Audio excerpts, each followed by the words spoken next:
morning like this is absolutely fantastic. The sun's just coming up over Bushy Park. I think there's some deer over the back there. The water's warm. So it's about 7 o'clock in the morning, October. It's quite chilly. I think there's a frost this morning, but the water's 28 centigrade, hence the steam. I joined them for a bit of exercise and gradually got more and more involved. Came onto the committee and became one of the directors of the trust and eventually the chairman. And my wife runs the Swimming and Social Club as well. So I suppose over the last 17 years we've been heavily involved in the pool. And I swim 3-4 miles a week. Been doing so for years. I think I'm reasonably fit for my age. So yeah, it's good exercise, and everybody says swimming's good for you.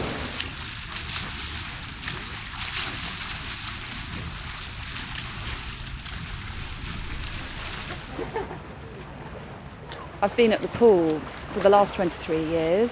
Really, open air pools are lovely in the winter because you have the steam rising. When the sun's shining, you've got the warmth on your back. That's very different from an indoor pool.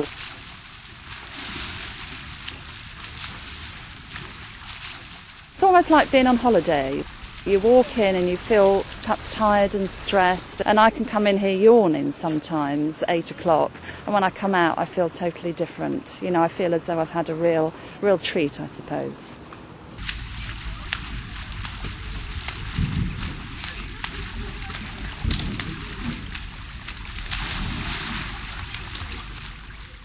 I believe that Richmond, where we are in London, has one of the longest sides. The boundary is the River Thames, and in the late 18th century many people were swimming there and drowning, and the idea was to build a swimming pool.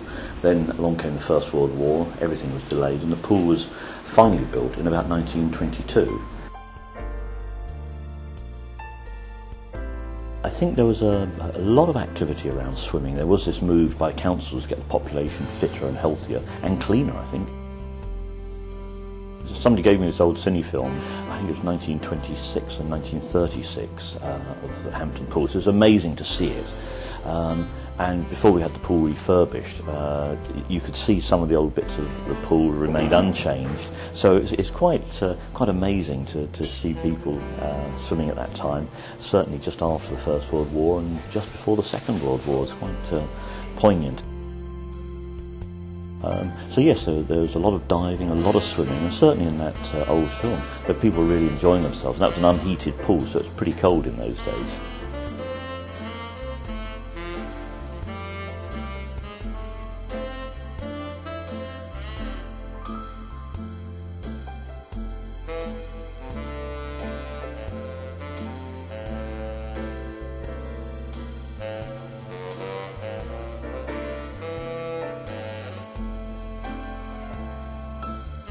It was run by the local council right up until about 1984, when it eventually closed. It was pretty worn out, and that's when there was a local move to take it over and reopen it as a charity and a sort of self-run swimming pool.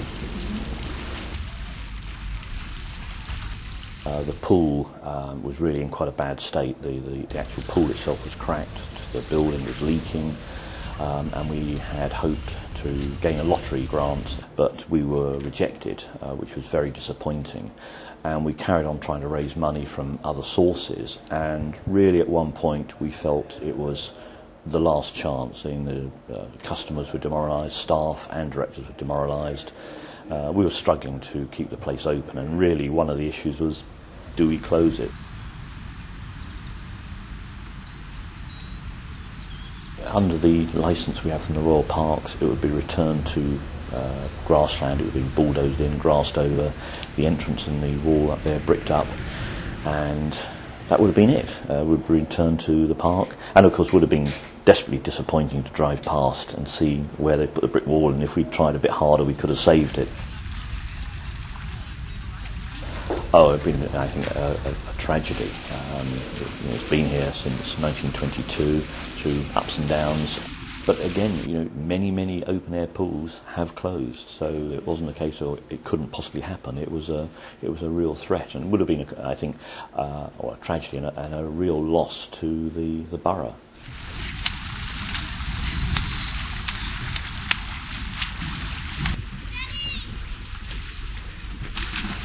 That was the low point. We were very close to really, as voluntary directors, and we were demoralised of actually closing the pool, just saying it's run its time, but we didn't.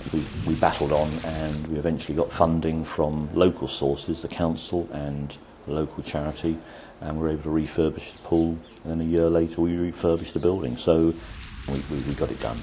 So it's here for 50 years at least now.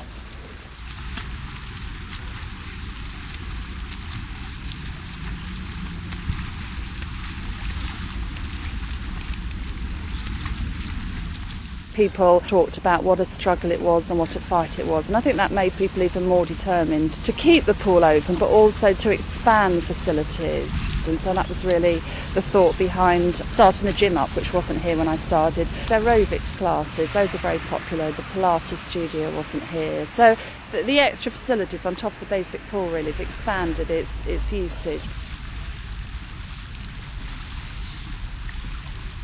It really started off as when volunteers saved the pool and reopened it. It was a very sort of amateurish effort, and gradually, with the success of the pool, its professionalism has risen up as well. Before we used to have part-time staff, now it's full-time manager, deputy manager, full-time lifeguards, a whole host of other activities. So yes, it's grown dramatically. One of the big threats we have, I think, is the cost of heating the pool and energy. It's gone up 3 times in about 3 years. So really the next thing we're going to be looking at are alternative sources of heating, solar, ground, to keep the pool. And then hopefully it's almost self-perpetuating. I think it will carry on, and I think the advantage of a swimming pool is there's something for everyone. You'll see all ages here. I think this is a real sort of social magnet here. Many people in the borough enjoy swimming, or just good swimmers, bad swimmers, come along for breakfast or a chat or the music evenings.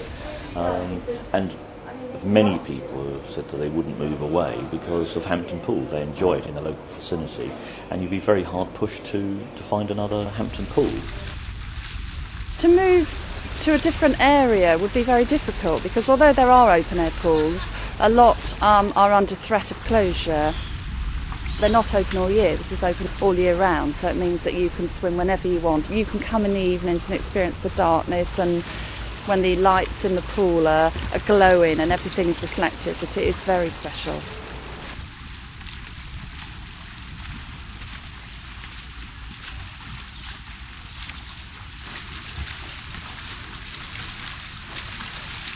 I used to live over the river in Esher.